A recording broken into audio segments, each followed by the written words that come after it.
All right, good evening and welcome. My name is Erin Geberts from Erin Geberts Educational Consulting, and I'm really excited to chat with you this evening about writing parent and guardian statements. If you are working on your applications, and you're looking at private schools, end of September, early October is the perfect time to get started with this. So you're right on time. I got this information for this presentation tonight from Admit NY and ThoughtCo. And so I look forward to sharing it with you this evening. So a little bit about me. I am a Bay Area native. I grew up here. I was born in San Francisco and grew up in Foster City. I did go to public schools my whole life. And after college and living abroad for a couple years, I discovered high school placement, middle and high school placement in the Bay Area. And I've been working in this world for the last 12 years. And something that I'm very passionate about is helping to promote educational access and opportunities for families. Living somewhere like the Bay Area where there are so many private schools, public, charter, parochial, so many amazing opportunities for kids. And I get excited about helping kids and families go through this process to find great schools for themselves.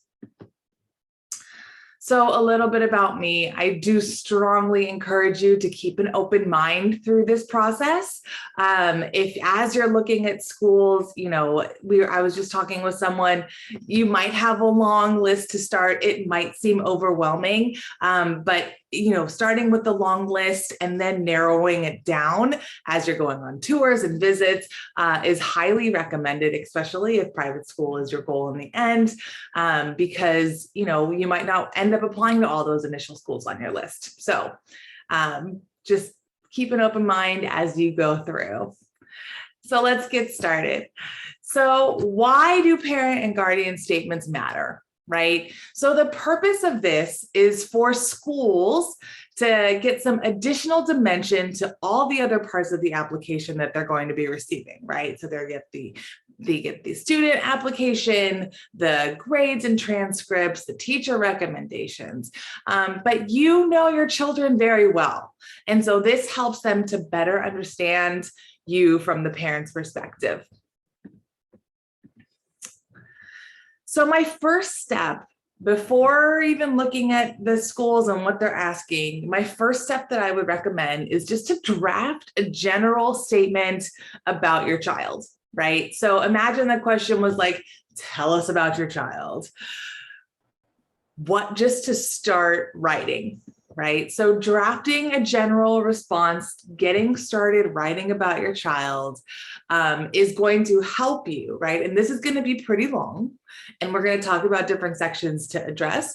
But this first section, when you start this pretty long thing, will enable you to then have things to kind of repurpose to answer those different questions that schools are asking, right? So thinking about the question, tell us about your child, which is so general, right? And how do you summarize all of the things about your child in words? So you're going to be able to start with the big one, and then we'll get into the nitty-gritty of what should be in it. So how should you structure it? Well, ultimately, it all needs to flow together, right? Your answers should be coherent and should be consistent, right? So you want to paint a consistent picture of your kid, not just have it be piecemeally, right? You want it to be authentic to you. So we have a small group, and I was thinking about making this kind of an interactive experience rather than just me talking at you for the next 30 minutes. So if you're open, I would love to hear you think, what content, like before I tell you, what content do you think you should share about your child in these statements? So if you are comfortable unmuting yourself, feel free to chat, or if you type it in the chat, I'll read it out loud. But what is some of the content about your child that you think that you should share in a parent or guardian statement?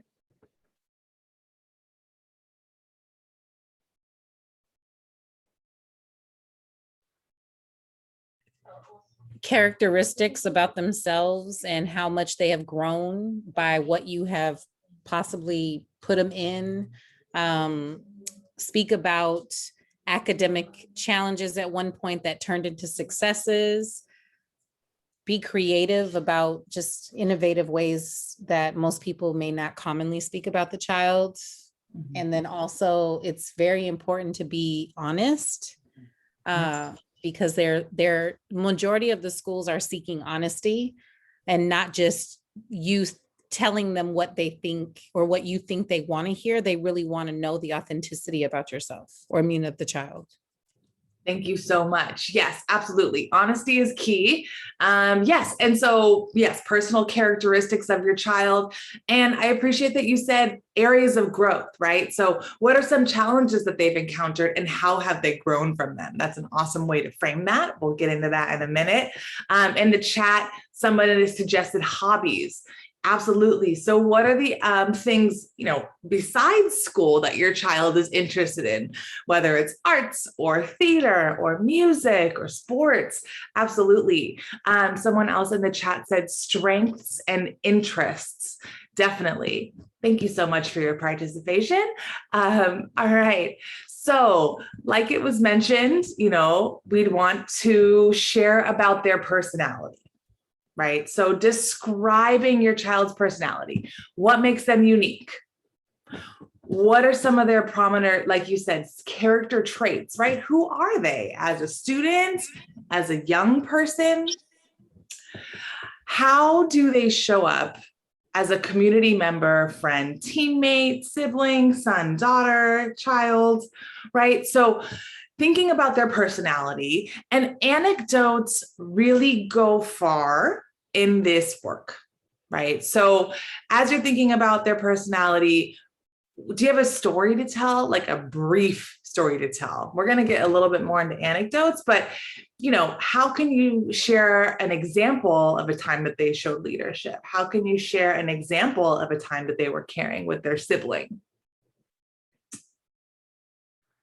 The second thing to include, as mentioned, are interests and strengths and areas of growth, right? So it's important that you answer the whole question. Sometimes some adults will just focus on the strengths and ignore the areas of growth, but it's important that schools see you seeing your whole child. And even as adults, we have areas that we can grow in, right? So it's important that you're addressing those. So what are your child's unique abilities, and interests? What are they into? Do they love Legos? Do they love building? Are they curious about history? Like whatever it is, absolutely share those. Where do they excel academically? And where are they working on growing, right? And what have they learned from that? Another question you'll see that's worth answering is, what kind of learner is your child? Does your child like to do hands-on projects? Does your child love reading, right? Does your child learn quickly from auditory processing? So sharing anecdotes of these things, again, very, very helpful for schools to paint a picture of your young person. The third thing to share, as was shared, is their interest, right? So now it's deemed co-curricular instead of extracurricular because it happens alongside the academics. So you'll see that term as you're visiting schools. So do these intersect with their academic interests? They might be totally separate, right? So share what the student is passionate about outside and or in addition to school.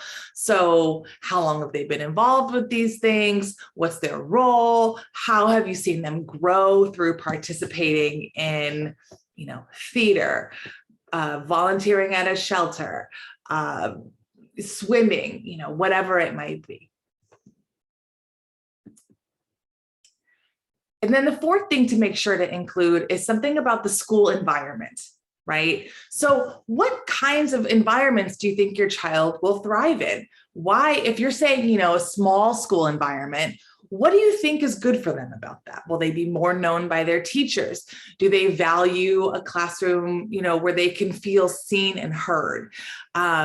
Maybe they want somewhere where they don't feel shy to participate, right? Where they feel comfortable coming out of their shell. whatever that might be, describing specific environments, very important. I think it's important too, particularly in the Bay Area, particularly for high schools, to share how do your family's values align with those of the school, right? So all of these schools have these mission statements, private schools have mission statements. So how do you align as a family, or how does your young person align as a young person with the values of the school? I think that's part of the match that they're absolutely seeking. So it's important to mention that. And then you can refer back to all the other things that you've mentioned. And if the school has a strong soccer program, if the school has a great arts department, if the school has a photography department, and your student is excited about getting into photography, or making their own soda, or I don't know, whatever it might be, to have students relay that to the environment, make sure that you're relating that. So any questions about those 4 pieces to include?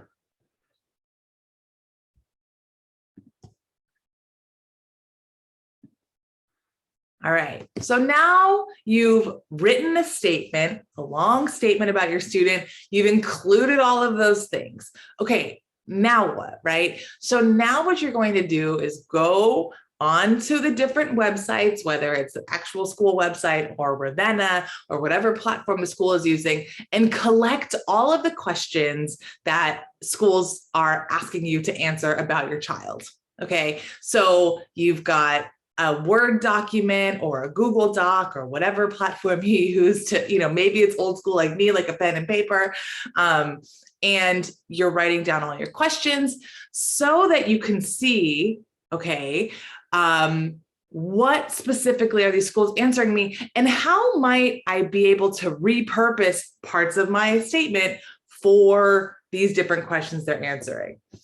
As you're doing this, it is important to note a character or word limit, right? So you want to follow the instructions that the school's asking. And if you feel inclined, it might be helpful to color code these, right? So here's all the questions that schools are asking me about their academic strengths and weaknesses. Here's all the questions that the schools are asking about family life. Here's all the questions that the schools are asking about extracurricular stuff, so that you can know, okay, generally, I'm going to take this section and plug it in here, right? I want you as a parent, a busy, hardworking parent, to work smarter, not harder. And so, as I'm saying, schools will often ask similar questions, even though it's in different words. Okay, so repurposing those segments is going to make your life a lot easier. You can even probably copy paste some of it, right? And then let's say that's not enough. You copy paste your segment that you have in your general description, it's not quite enough. You want to add some more.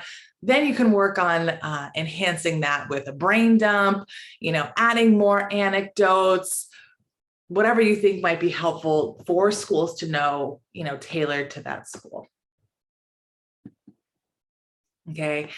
And if you do get stuck, as we often do sometimes, I definitely recommend looking through old, report cards from your child, teacher comments. There might be themes that are emerging. There might be specific descriptions of things that you can pull to help to add to your, to your statement. Because most times high schools are not going to see that they're not going to read necessarily through, years and years of long progress reports of students, if that's what your student has.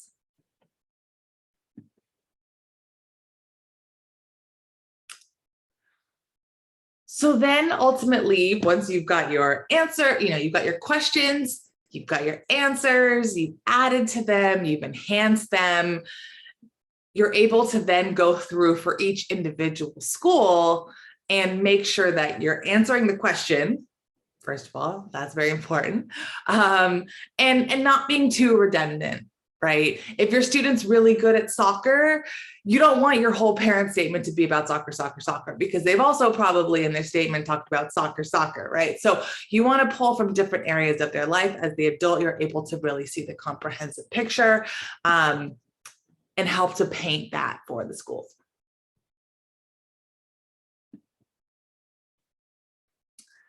All right. So as you're writing a parent statement, a guardian statement, once again, I'm not going to put us in breakout rooms because we're small, but will you please share out loud, what are some tips? So one tip earlier that was shared was to be honest and authentic. Okay. So that's one tip. So along those lines, any other tips or factors you think we should consider when we're writing one of these? Feel free to type it in the chat or unmute yourself and share.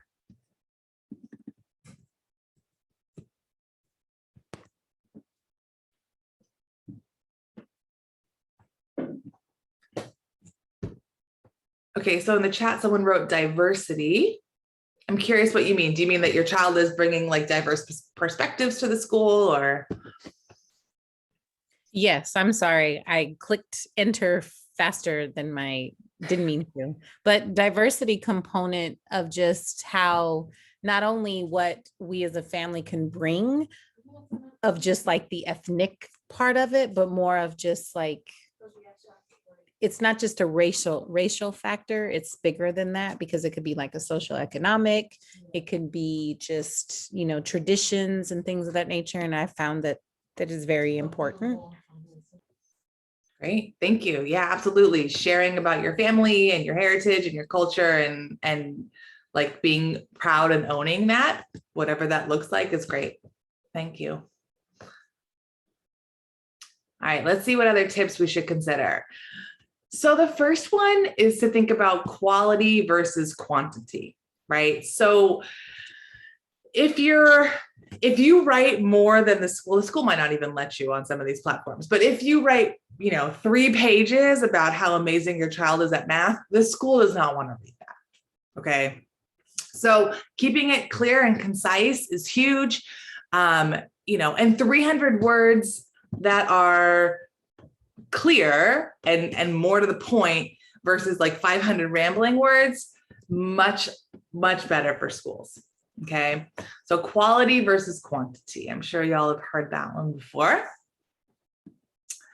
The second one is to think about anecdotes, which we've chatted about a little bit, right? So instead of saying my child is so nice, they're so helpful, if your child's helpful, you can share around the house. My child has taken on the responsibility of doing the dishes and they do their own laundry. I no longer have to prompt them to clean their room. They already, they come home and they do their homework right away. They make sure that it's turned in and ask their teacher for help when they have questions, right? So being specific about what they're doing that demonstrates these characteristics and qualities is super helpful when somebody is reading their application. Okay.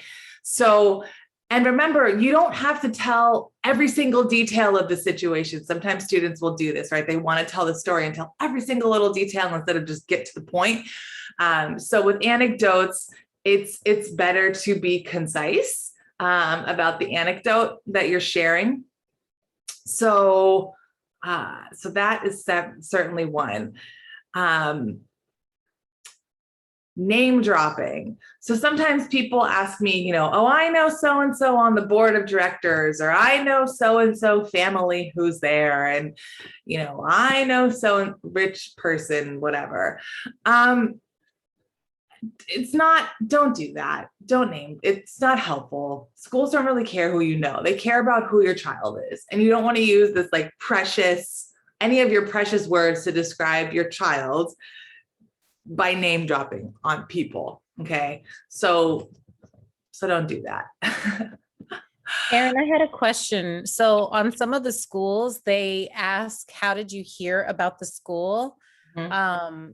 In some instances, families that are suggesting it, or if you've known them and that's how you know about the school, do you think an issue to your point that you made about saying that I learned about this school from this family or whatever? No, I think that's the perfect place to put that.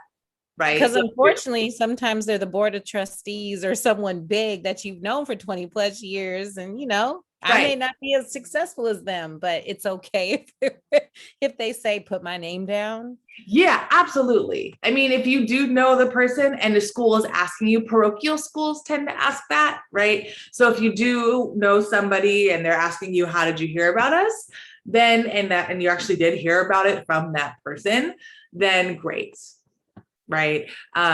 But if you didn't hear about it from that person and you're just putting their name there to say that I know them, maybe, not as helpful, but good question. Thank you. All right, here's a quick definition of an anecdote, right? So I've been using this word a lot. If you're not quite sure what it means, it's a short or amusing story about a real incident or person, right? So it's not made up. Okay, it's a short story. In this case, it's not going to be made up. It will be true about your child and your family. A short story that demonstrates a point, paints a picture.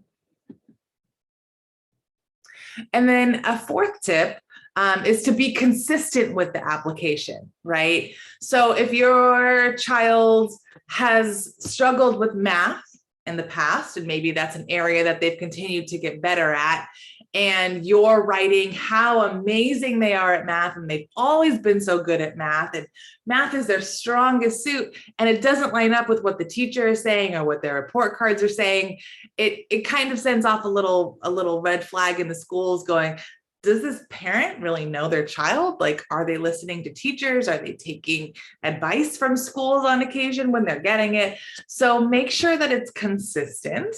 And make sure that, like it says, make sure your child that you write about is the one who shows up for the interview. Schools know that children are not perfect, right? They're looking for a whole bunch of different kinds of kids to fill their classes. They're looking for quiet kids, loud kids, kids who are into this or that or the other.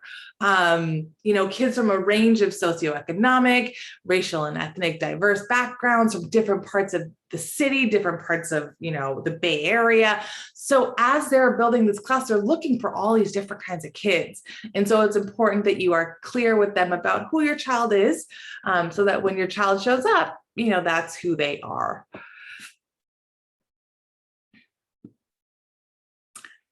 And along those lines, as mentioned previously in the conversation, being honest and being authentic is so important.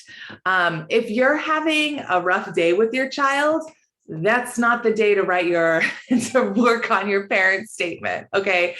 You want to maybe take a break. Parenting is not easy, right? So if you're having a rough day, maybe don't write that day, maybe write a different day when you're in a little bit better spirits, how you truly feel about your child.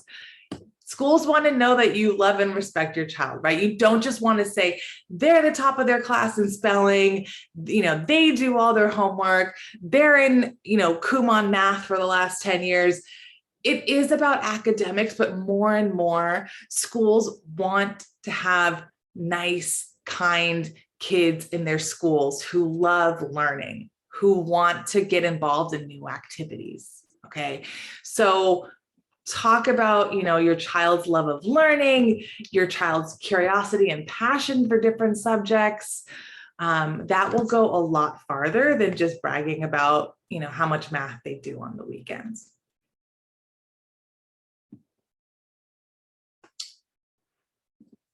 Okay. So sometimes the question comes up, well, what if my child has had issues in the past with something?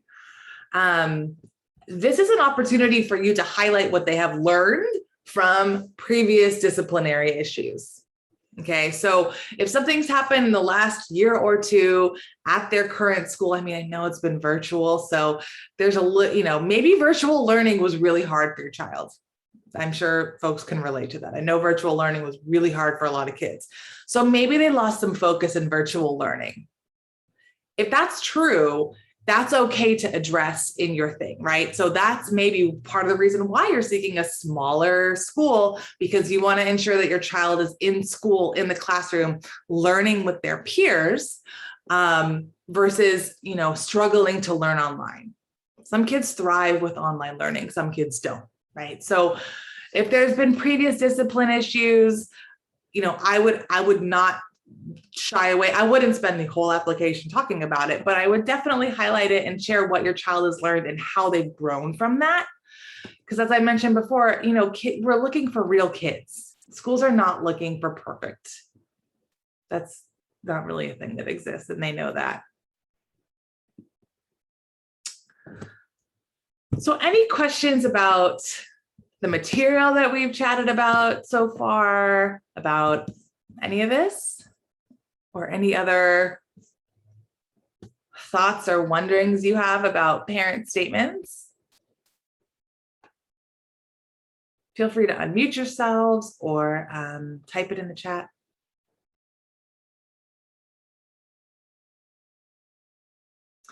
If a parent doesn't write well, does that affect admissions?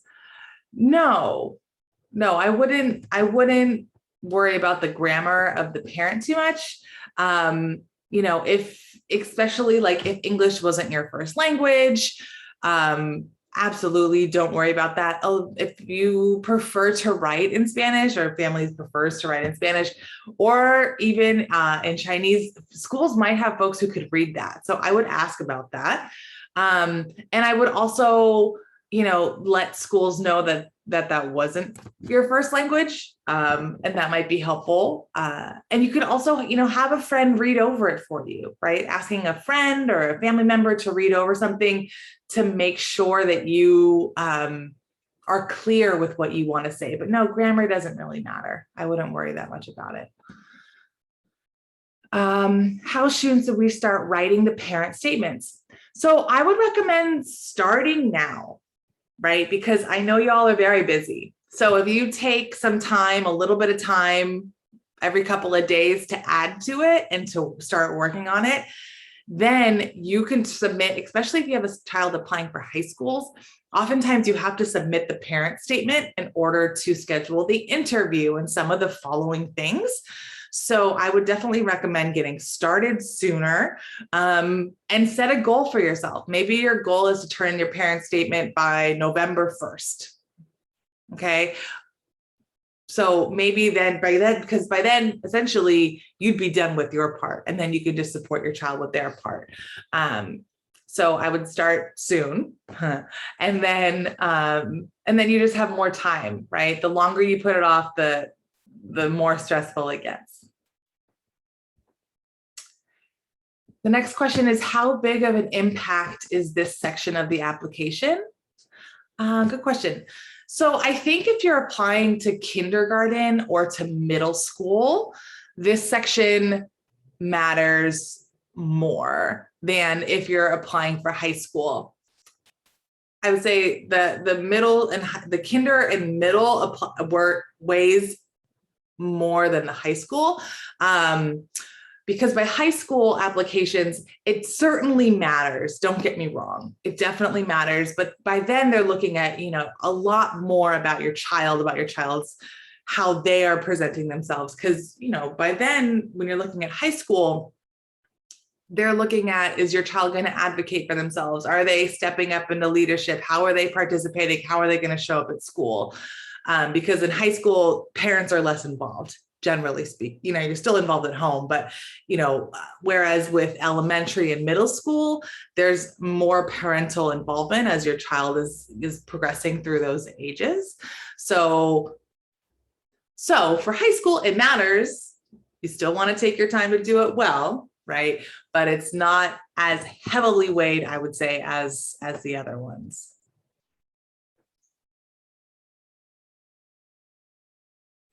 Any other questions? As you're thinking of any final questions, I do just want to let y'all know that I do offer consulting placement services.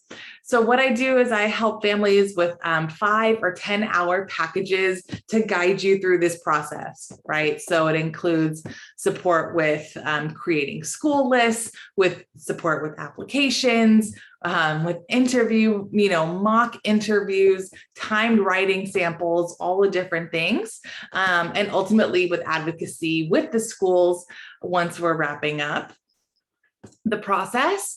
If you are not interested in buying a package, but you're curious about some of these services, I will be doing some one-off services. So if you would like your child to have mock interview practice, for example, if they're applying for high schools, I'm going to be having, some mock interview practice for kids as an option. If you would like a timed writing sample for for your child, if they're applying to schools, particularly on the peninsula, a lot of schools are doing timed writing samples. I'm going to be offering a workshop for that. And so if you would like that, I definitely recommend that you check out my website and fill out the contact form. That way I can add you to my email list and you'll make sure that you're getting all of my emails with updates and services that I'm going to be offering for families. And then the last thing is that if you are interested in a more comprehensive service, you can also sign up there on my contact form, and I'll reach out to you about working with your family. Any final questions I can support you with this evening?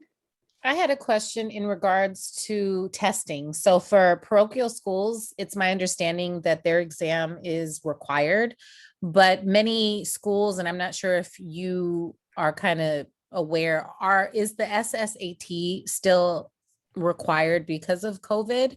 I know, which is kind of mind blowing that the parochial schools are asking for the HSTP or whatever. I probably got the letters confused. So this year, so no, the parochial schools are still requiring the HSBT, and that's something that you sign up for when you submit your application. You only have to take it one time and it will go to all the parochial schools that you've applied to. But it's not an extra cost. So you will sign up for that. There is free practice for the HSBT online, and it's a more straightforward test. The SSAT is not required by the independent schools this year. Some schools are accepting it. Many schools in San Francisco in particular have gone test blind. So no, the SSAT is definitely not required, nor is the ISEE, but the HSPT is. Yeah. I'm going to stop recording now. Thank you so much for coming.